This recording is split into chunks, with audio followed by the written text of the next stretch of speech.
When a man has like love for you and values you, he's going to want to protect you. So there's certain things he's going to see that you may not see at first.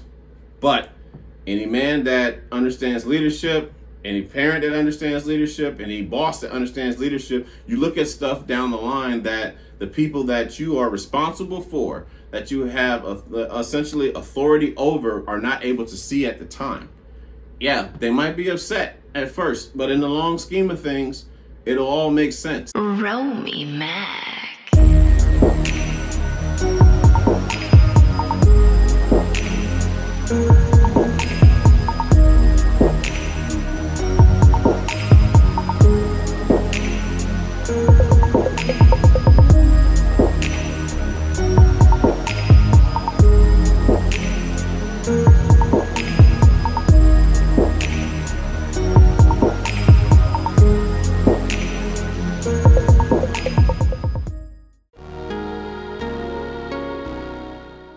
How do you deal when you know someone's not willing to give you what you want?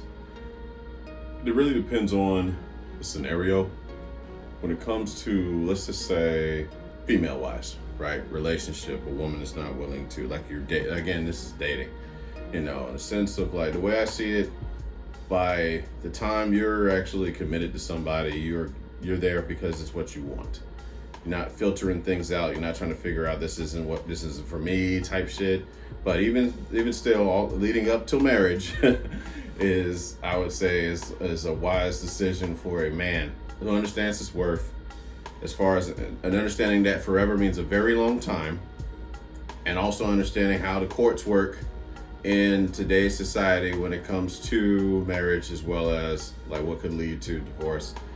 You definitely want to ensure that you're getting what you want. Now, of course, the whole, how Tyler Perry puts in his movies, the 80-20 rule.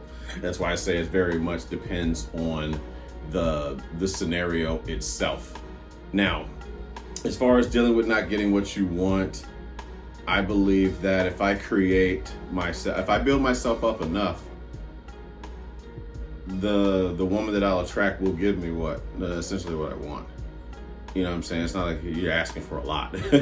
And I mean, so much that what you like, as far as asking for something from somebody else, because me, I'm very independent, in a sense, like I don't have to be with a woman for her to cook for me or, wash my clothes or any of that shit.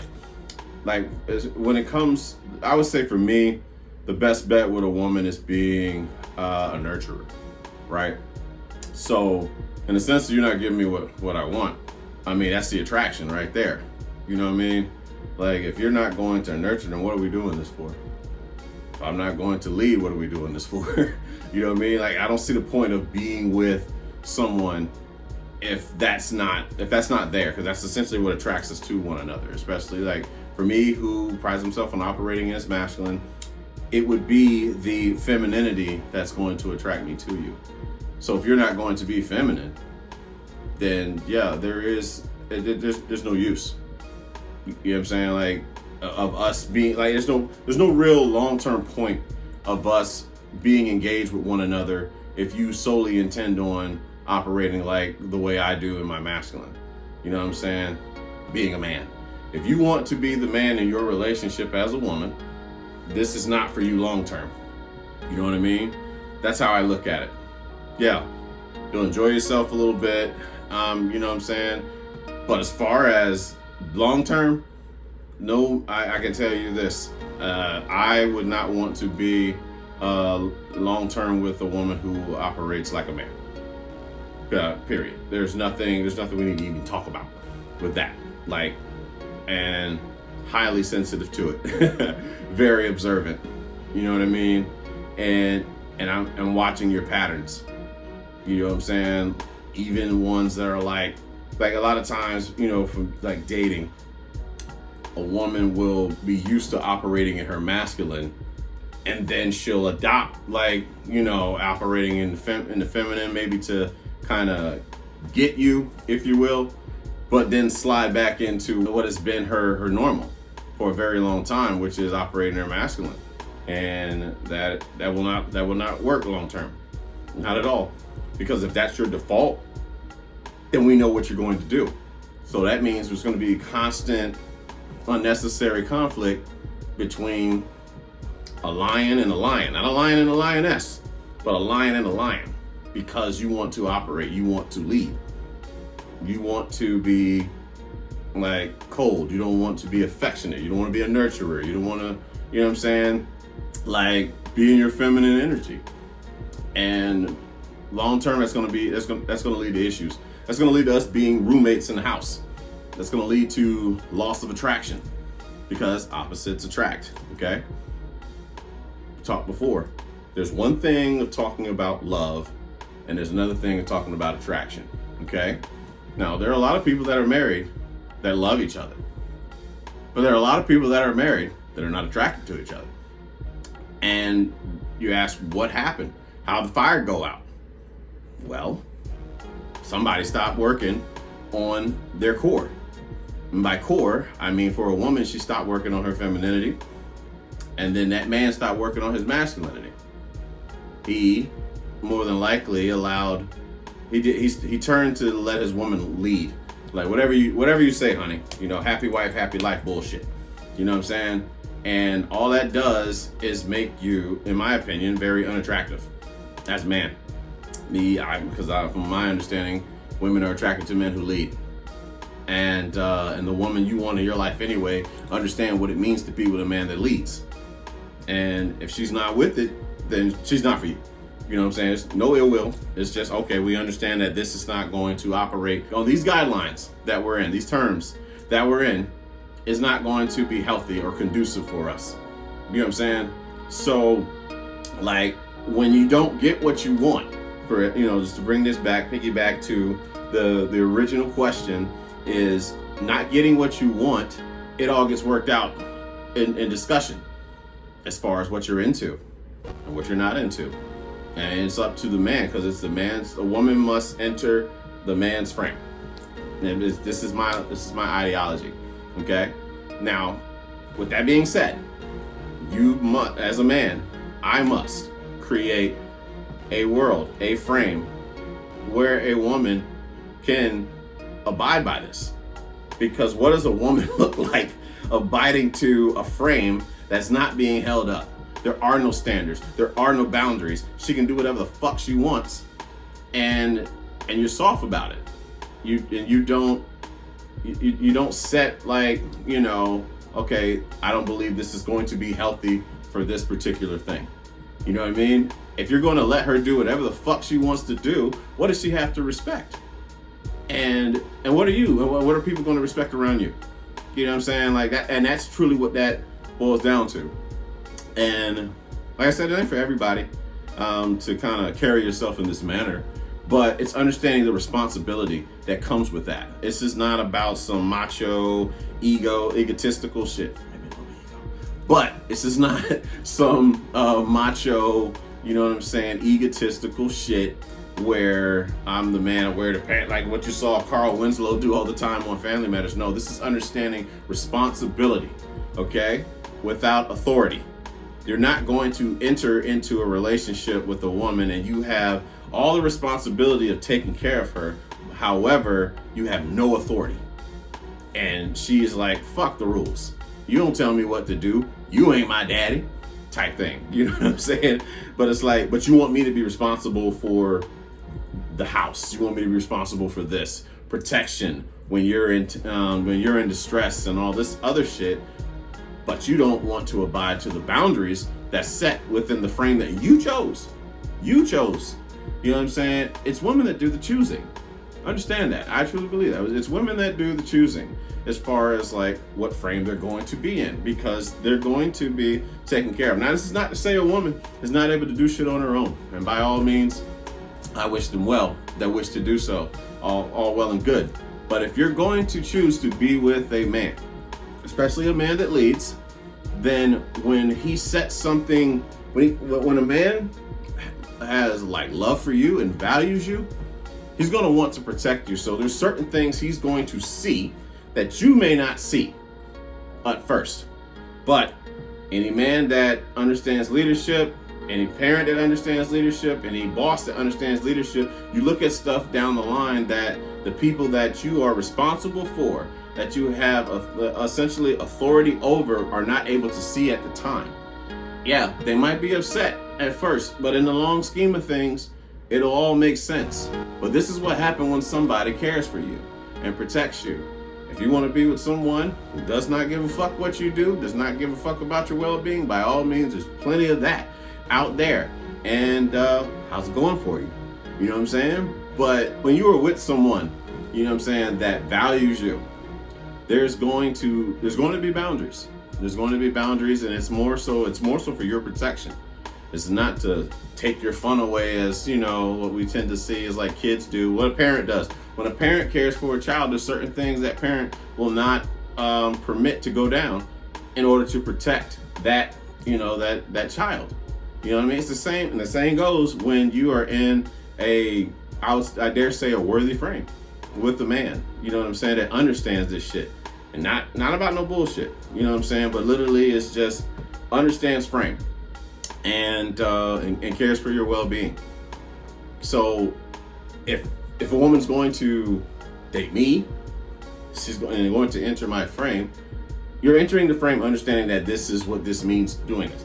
Now, you don't have to date me by any means. You do not have to date me. No one's forcing you to be here. But if you choose, when you choose to enter said frame of mine, understand there are certain things that will not be tolerated. Certain behaviors will not be tolerated. You know what I mean? Like I said, and that's okay. You don't have to do it. We'll both be okay on our own. It might be uncomfortable at first if we spend a little bit of time together, but eventually, you know, uncomfortable never killed anybody. So eventually, we'll both be all right. We will essentially like move on. But if indeed it's not what you want, why would you invest into something that's not what you want? To me, it just doesn't make sense. And it's like, yeah, the whole thing of marriage is a whole lot of give and take. So then you're getting in a marriage with someone that you really don't want, sneaking away to do things that you actually want to do when you didn't have to be there in the first place. You know what I'm saying? To me, it seems like a waste of time for anyone to indulge like such. Like you try to hide shit from your wife, or hide shit from your husband and shit like that. That means you're being a character. There's an avatar being held up. That person doesn't know you for who you actually are. You know what I'm saying? You're not, and essentially you're not getting what you want. And it doesn't have to be that way. It's harsh. It can be harsh, but it's understanding what it means to not be afraid to be alone. Be alone before you sign up for chaos is what I would recommend. You know what I'm saying? I get it. It's nice to, you know, coincide with the Matrix and show that you're with somebody. It's great. Oh, I got a boyfriend, I got a girlfriend, I got a wife, I got a husband. Look at me, my life is perfect, and all this other shit. Meanwhile, you're suffering behind social media. You're suffering in your home. And you don't have to. You're there by choice. Everything you're doing is there by choice. And what's more important, your ego or your soul? You have to ask, are you truly happy with how you're carrying yourself within your soul? Or is this all for your ego? And I don't know, these are things I kind of think about for myself, number one. In my, it's like in my mind how I see things. But like not getting what you want, how do you deal with not getting what you want? Necessarily it depends on the scenario, and I chose that scenario to kind of touch on. But in a sense that I don't get what I want, it's obviously not gonna be 100% type thing. But honestly, if I'm with somebody that I'm just not attracted to, it's just not. To me, it's pointless, because you're gonna end up doing things with, you end up doing shit you ain't got no business doing. In the sense of like your commitment, value took before God and all that other shit. And it didn't have to be that way. You truly could have just stayed by yourself and did what you wanted to do. You know what I mean? You could have just stayed yourself instead of doing that shit.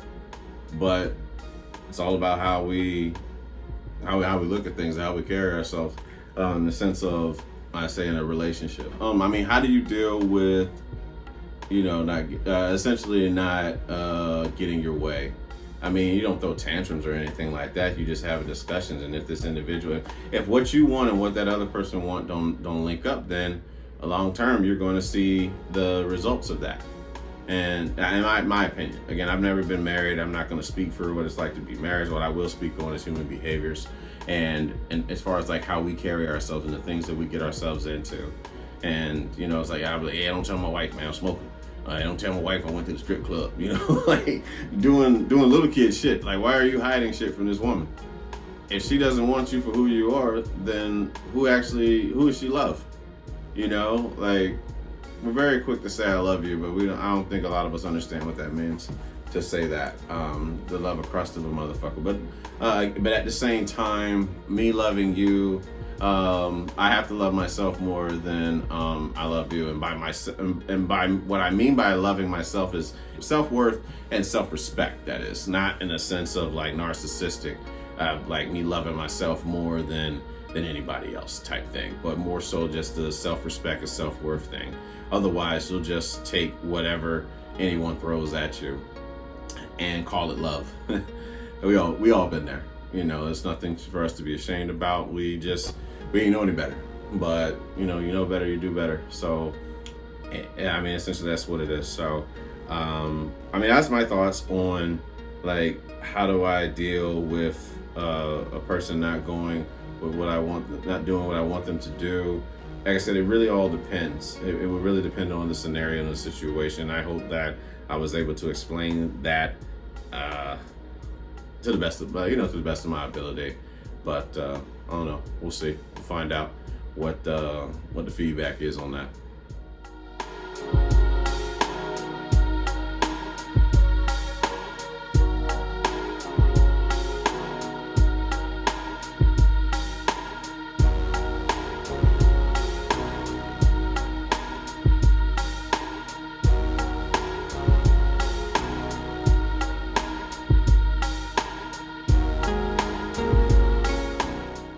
What's the worst habit you have that rewards you the most? Stubborn. Yes, very, very stubborn. I'm stubborn as a motherfucker, man. And to me, it's a synonym for determination, ambition, whatever you want to call it. It's helped me get to present day me. And I'm not saying that there's not improvement that could be done with it, some enhancement, a little bit of filtering, better manage. But I say being stubborn has definitely rewarded me in many ways. When I set my mind on something, I'm going to go out to get it, and I will have it. It may take years, it may take months, it may take days, it might even take a couple hours. But rest assured, when my mind is set on something, I'm going to fucking get it.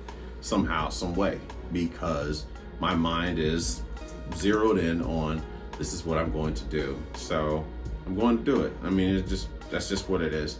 And it is helped me obtain a lot of confidence in oneself, courage to do so many things that I did not believe I could do with myself. Like, it's just becoming someone I would never recognize. Like, and 10 years ago, I would never see me doing the things that I'm doing today because I didn't have the confidence in myself to do it.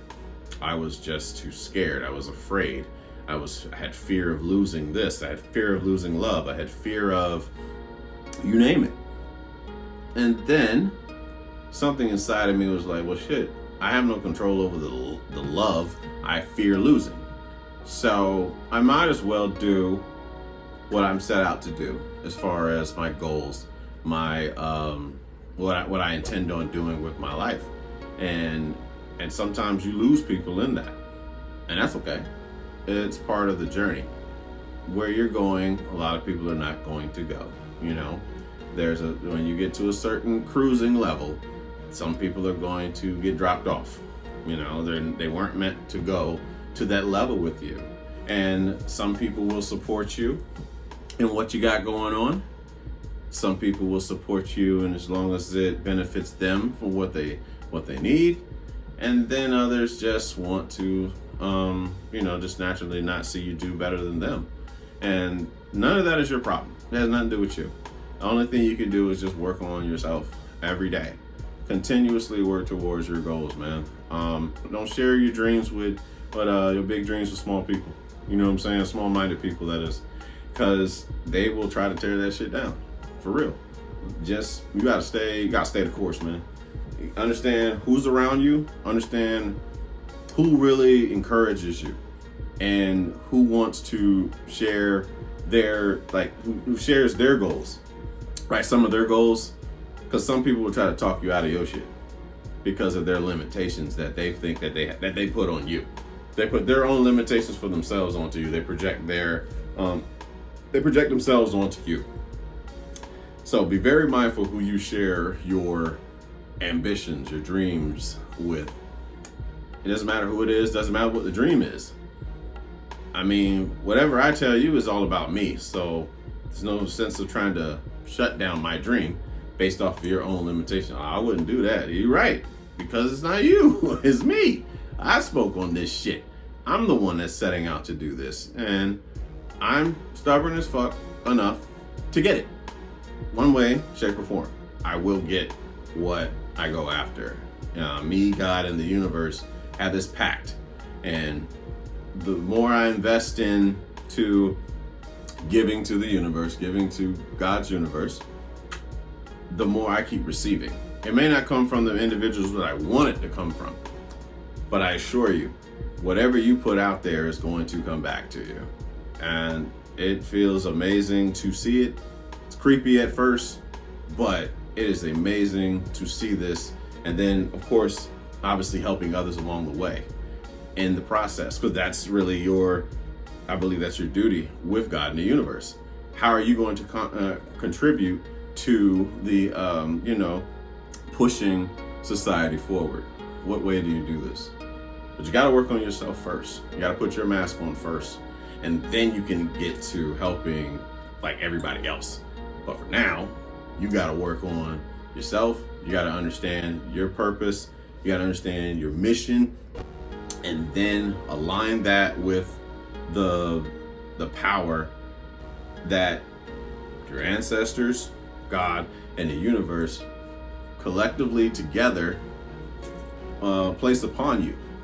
And to remember to give them the recognition. Not that they need it. They don't need it. God is God. So he doesn't really need validation or recognition. But to show that gratitude, unconditional gratitude for everything that didn't go the way you want it to, for everything that went the way you wanted to, having unconditional gratitude towards that, and watch the many blessings that continue to come into your life, and watch how things fall as you move forth in your life.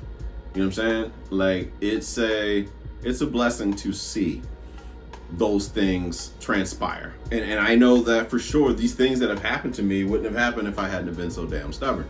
If I hadn't have been so determined. If I haven't just stuck to my guns on things. I believed in me when there was no support, when there was no belief in me, when there was no belief that doing this platform would be any benefit to anybody else outside of my own ego or my own self. But very grateful to the knowledge and wisdom that has been bestowed upon me by others, and creating a platform to where you just combine all that knowledge and give it right back to the consumer, whoever watches. You know what I'm saying? Like, yeah, it's a mild piece that is done for me, but truly I believe it's something, I think things that are said on this platform is something that will spark the mind of someone who's looking to improve their life within their family, at work, maybe just self-care type stuff. And I certainly encourage that. This platform is not here to tear anybody down, even on the subject of like talking about women that operate in their masculine. It's more from observation, okay?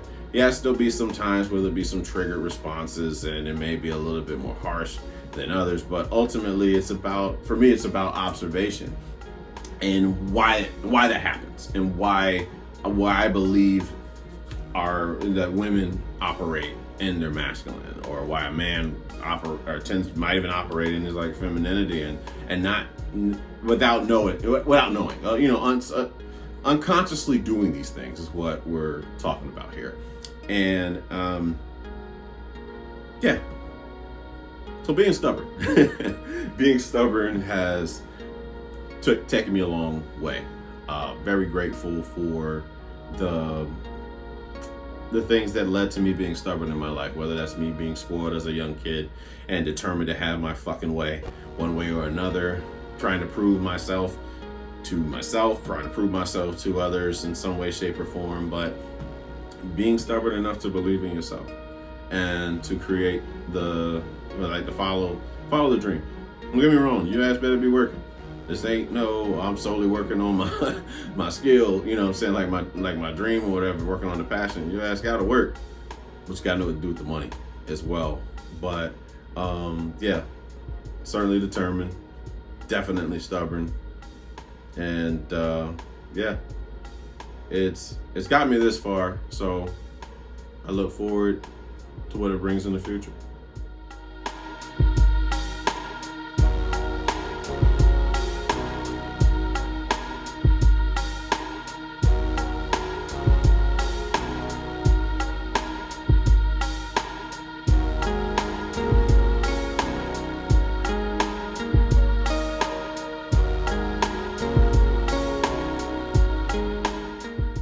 What are some of your favorite desserts? Right off the top, apple pie and nilly bean. It doesn't get any better than that. Soft serve ice cream, like that shit at Golden Corral. Sit there all motherfucking day long making one like that. I really want that in the house someday. Brownies with nilly bean, rainbow sherbet, however you want to pronounce it. We used to call it rainbow sherbet when I was in Cuba. Me and Mom used to go to Baskin Robbins and on base at the Navy Exchange. They used to have a Baskin Robbins, and we would get rainbow sherbet. Damn it! So that's what the fuck it is. I know it's probably spelled. I think it's spelled sherbet, whatever, sherbet. But we get rainbow sherbet is what we would get. I see the thumbprint cookies with the chocolate in the middle of the cookie thing, the sugar cookies, white macadamia nut cookies from Subway. I don't know what Subway's doing, but it's powerful what goes on inside that cookie. What other desserts? And I used to have a thing for Rice Krispie treats. Yeah, when I was younger. And then they had the bright idea of coming up with a cereal of Rice Krispie treats, and that fucked it all up to me. I stopped eating them shits. But apple pie and nilly bean, brownies and nilly bean, rainbow sherbet, the thumbprint cookies, peanut butter cookies, sugar cookies, and of course, white macadamia.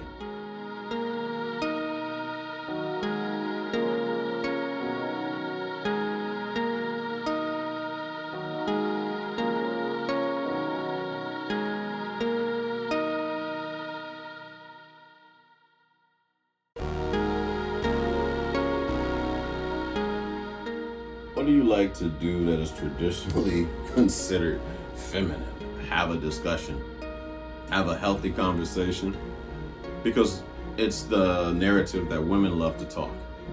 Don't get me wrong, men will talk about like sports and shit like that. I like to talk about shit beneath the surface. I like to tap into my own mind as well as other people's minds and recognizing the similarities between those experiences. Another thing, probably sitting at the bar reading like this fruity drink list. And yeah, I will drink the fruity ass drinks. No fucks given. I don't give a shit. And I'll drink the hardest shit with you too. Whatever. The hardest whiskey, the hardest, you know what I'm saying? Drink that you can find. I'll still drink that too. To me, it all gets us to the same place. But if the shit tastes good, I got to have it. Like, I'll never forget my cousin, you know, when she came to Miami to visit back in like 2010, she put me on the Amaretto Sours. Yeah, of course, that's female drink or whatever. Them shits was awesome. I don't give a fuck what you say, right? Them shits was awesome. The Amaretto Sour was, it was like that. So when we would go out, I would get some of those. You know what I'm saying? I would get Amaretto Sours. I get a Corona. I get like a Long Island, maybe 2 of those, and just let that linger off the rest of the night. That used to be like my schedule for drinks. That was my go-to when I would have, you know, for a little bit of time, for like from 2010 maybe until 2013, when we used to step out. But yeah, like that's traditional, like what they say, bitch drinks or whatever. And I don't give a damn. I stand firmly in my masculinity, drinking that feminine ass drink. That shit's awesome, and it gets you there too. It gets you there too. So fuck you, is how I feel. But in all seriousness, healthy conversation. Yes, healthy conversation in the sense of talking about your emotions, but not, like I said, not from a feminine standpoint, but from that of a masculine. So not even, you don't have to call it feminine or masculine. It's literally just speaking on it from a mental health lens, as far as talking about the experiences that you've gone through, why you responded that way. Why do you get triggered when someone does this? Why does this song make you feel this way? Why do you not want to listen to this song? Why is it when you watch this movie in particular that you don't want to sit through it? You want to get up and go. Why does this person in your family, why don't you like being around them for a long period of time? Why when they talk, you feel triggered, you feel some type of way? Why does this coworker get to you more than the other coworkers? You know what I'm saying? Like, having those conversations, I want to walk towards the fire and understand why the fuck we're doing what we do, and not just walking around holding on to that bitterness and that anger. To me, anger is all that shit's rooted in the inner child, in the wounded inner child. So if I'm constantly going back feeling the same way every time I get around this person, that person probably don't even know that you pissed. So the only person getting hurt by your anger is you. You won't be punished for your anger. You'll be punished by your anger, as they say, as Buddhist monks say. You know what I'm saying? Like, it's going against you. If that person does not receive your anger, then it goes back to you. And, it's like return to sender type thing. No one has to care about you being upset. Your emotions has everything to do with you. Nobody is responsible for your emotions. Now, if you grew up with a parent that made you responsible for her or his or emotions, then yes, you'll be codependent and you'll try to fix people's emotions, but it's not your responsibility. You are not responsible for somebody's displeasure, you know what I'm saying, with how the world is. It has nothing to do with you. You are not going to get love because you fixed their problems and you made them, you know what I'm saying, you did something to kind of pacify them, make them happy. No, and a lot of us do that shit. I know I did. I grew up doing that, and especially like as an adult, whoever was like, felt, was like constantly emotional and wanting to, like, somebody to fix the issue. I was trying to jump in and fix the issue because I thought they would give me love. And it does not work that way. You do not You do not control the love you give. You get. You do not, I repeat, you do not control the love that you receive from others. You only control the love that you give. And if it's kind of you to kind of do something for others, great. But if you don't want to do something, then you just don't do it. You're not obligated to do it. That person gets upset, that's on them. Honestly, that's on them to be upset. You are not responsible for them. You're not responsible for their happiness. You're not responsible for their emotions. Every emotion that they had, they've been programmed to choose. But they chose it. Keep in mind, they're choosing to feel that way. Both of you can go through the same scenario and you choose two different responses. Why is that? It's the programming of which you've gone through. And a lot of us didn't know that. But it's cool to kind of see it come firsthand. You know what I mean? So healthy conversation, you know what I'm saying? Like, especially picking the brain of a woman, you know, who's more comfortable being in tune with her emotion, and society has definitely made it more acceptable for a woman to express her emotions versus that of a man. Now, you can get a long way having a conversation probably with your husband, boyfriend, best friend, cousin, brother, whatever it is. But if you don't create a space where he feels safe enough to share those thoughts, you're missing out on knowledge. You're missing out on so many lessons. But it's not always it's not always a situation where we can feel safe enough to open up about that and you not look down on my masculinity for sharing that thing. You know what I'm saying? And that's where the lack of, like the miscommunication comes in a lot of relationships, because if a man opens up, he gets referred to as the bitch. So he's gonna hold all that shit inside. Yeah, he's gonna hold all that shit inside. He's gonna say, he'll probably speak to his homeboys. He'll probably tell you about yourself if you get him pissed off enough, and like if he doesn't have the ability to manage his emotions well, it will come out in anger. Yeah. Angry people tell the truth. Children tell the truth. And old people, they will tell it like it is, no filter, and have no fucks about it. Quincy Jones waited till he was in his 90s to tell us that Richard Pryor and Marlon Brando had something going on. You know what I'm saying? It's like, why you wait now to tell us this shit? He just said whatever he wanted to. But old people tell the guy, you know, they tell it like it is, man, no motherfucking filter. But healthy conversation, which is traditionally, I believe, is traditionally looked at as a feminine thing. But to have that conversation, to be able to have those conversations with people, not just women, but people, talking with the homies, like creating a space safe enough for your homies to come out and talk about some shit that bothered them. Something that might have happened to them where they were traumatized by an adult or whatever, you know what I'm saying? But not using it against them to kind of tear them down, but if anything, seeing their strength and sharing that with you. And a lot of us don't do that. We look at that as opportunity to attack. We found weakness, so I'm going to tear you down. And like I said, you miss out on such a bond with someone when you can just be that free with them and share those moments, the trauma that you went through, not for a pity party, not to be the victim, but to say, I went through this is how I overcame this, or this is what I'm trying to overcome, I'm trying to heal, I'm healing, dealing with this shit.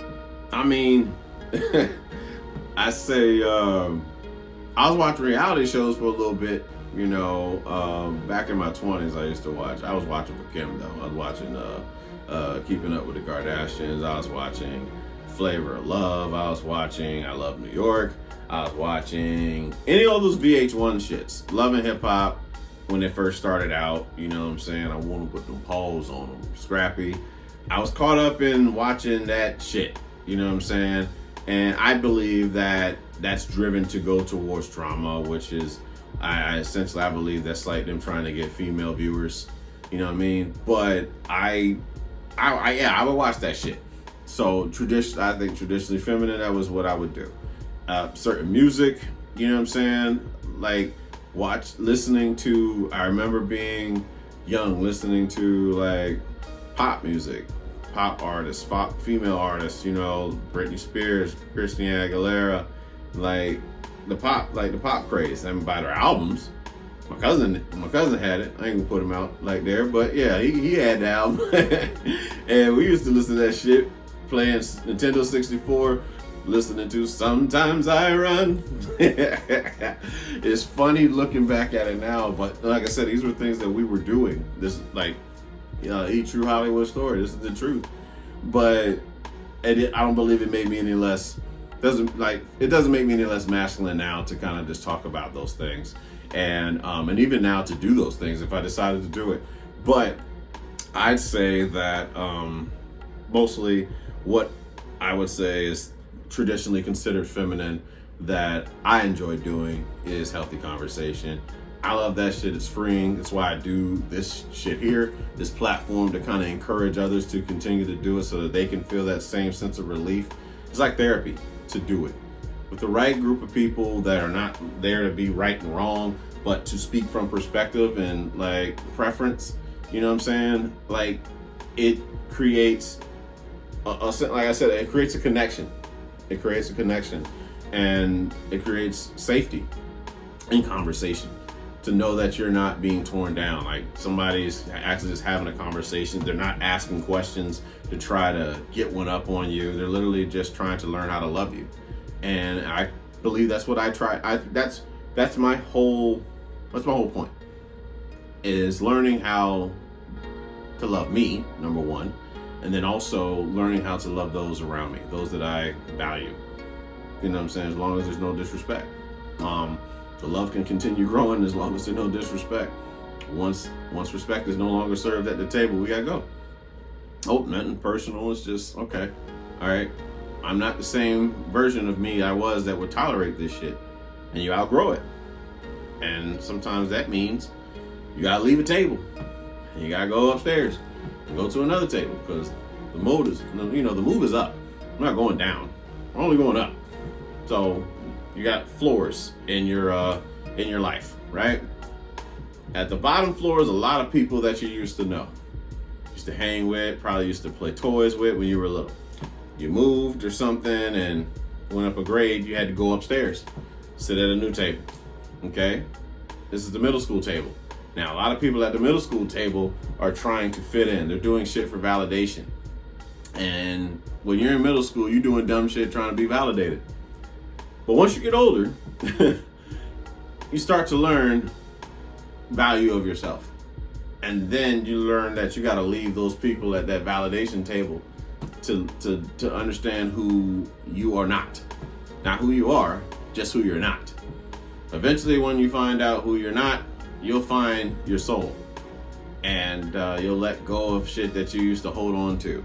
Trying to remember every rap record, trying to remember every R&B song, trying to know every fucking movie that was popular at the time. Shit don't fucking matter. It don't. Not at all. It doesn't make you as the person. It's more like, what do you do when somebody is in conflict? Like they actually need help. Not talking about them being a victim and them trying to tell you their story so that you could fix it, but literally just sitting with somebody through something troubling in their life. You know what I'm saying? Like that to me is what being human is about. Not about you, not for something you can actually handle yourself, but something that is like, man, it feels good just to sit in this shit right here. We don't have to fix it. We just gotta, I walk beside you as you go through this. I don't understand what it's like to be in your shoes, but I can walk beside you. Like once Brene Brown taught that concept to me, that's what I'm going to do for those I value. I may not know what it's like to lose, it's like for someone in this family, particular member of the family to die, or this thing, losing a dog or whatever, you know what I mean? But to sit, to just have the courage to sit. We ain't gotta talk about nothing, just sit. I think that's what the humanity is about. You want to call it love, sure, but be able just to sit through that is empowering and shows character. But anyway, traditionally feminine things I like to do, healthy conversation. I think we had one here. I believe we had one here. So I'm signing off. Appreciate everybody watching. Thank you for those who share the show with friends on your timeline, whatever it is. Yeah, continue to grow and help, aid people in healing and looking at life from a different perspective, maybe, and seeing that it's, seeing something that's helpful from it. But it's Romy Mac, and I'm out. Peace. Good night, kids.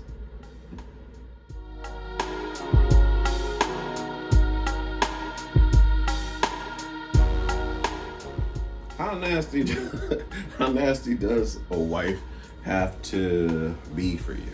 The nastiest.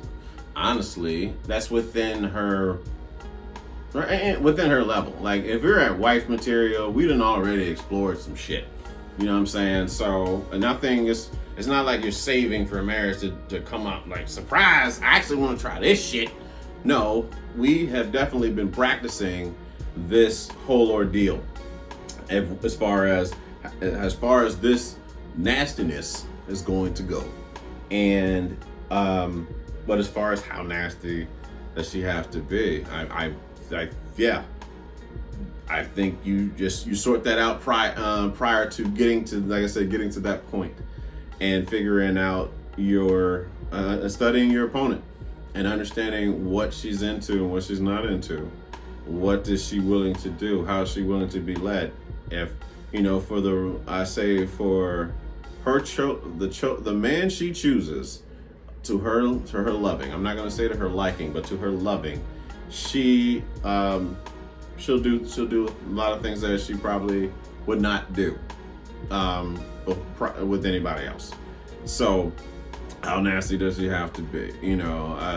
I put it in a sense that enough that we can't look at each other in the morning, especially like if there's like a kid around. You know what I'm saying? Like, I can't believe this motherfucker did this shit. Look at that. And your mama nasty as hell. Something like that. But yeah, I mean, it's, like I said, it's nothing, like I said, I don't think it's nothing too crazy. You know what I'm saying? I say it's just enough for there to be genuine burning desire of attraction, for sure. And what it means to do that, to desire that individual. Like, don't stop creating a fire just because you've locked them down or whatever. Like, it's boring. And women don't do well in boring. That does not bode well for a man in a marriage. Not in today's marriages, not in today's relationships. When a woman gets bored, I'll tell you that shit. Like, you must create the adventure, fellas. You have to continuously create the adventure in some way, shape, or form. It's not about the money. Don't get me wrong, money matters, but it's not all about the money. Just create. Yeah, you got to create some shit, man. Just want to feel. Yeah, everybody wants to feel that. You want to make her feel desired, and hopefully she makes you feel like desired, and never stop. Like I said, never stop creating that desire for one another. I think that is key. I think it's essential in that regards. But as far as how nasty she has to be, oh yeah, so she's gonna be a porn star for sure. Like, we're gonna do that. You know what I mean? We'll do our jobs as like parents. Like I said, if it's, let's say I marry a woman that has kids or some shit like that, and we'll do our job as like the parent part. That's just something that you have to do for survival and guidance and all that shit. But you are still that nasty motherfucker that you were as a teenager or in college or in the military, whatever the fuck it is, before you started doing that, before you started having other responsibilities and making sure that your kids, you know what I'm saying, were taken care of. But that fire, that animal, is still there in you. And I'm gonna bring that bitch out for sure. I'm certainly going to do that.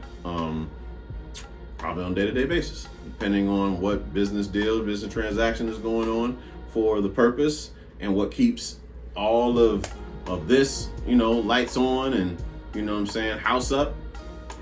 Oh, we're going to get to that though. Doesn't come before the purpose, but we're going to get to that. So as far as how nasty a wife has to be for me, that's it. It's nothing. I would say nothing.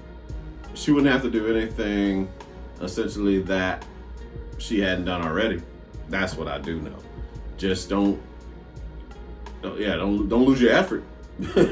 If anything, don't lose effort. Don't stop doing what the fuck attracted me to you, and vice versa. You know what I'm saying? Don't stop doing the shit that attracted me to you, because that's not what we signed up for.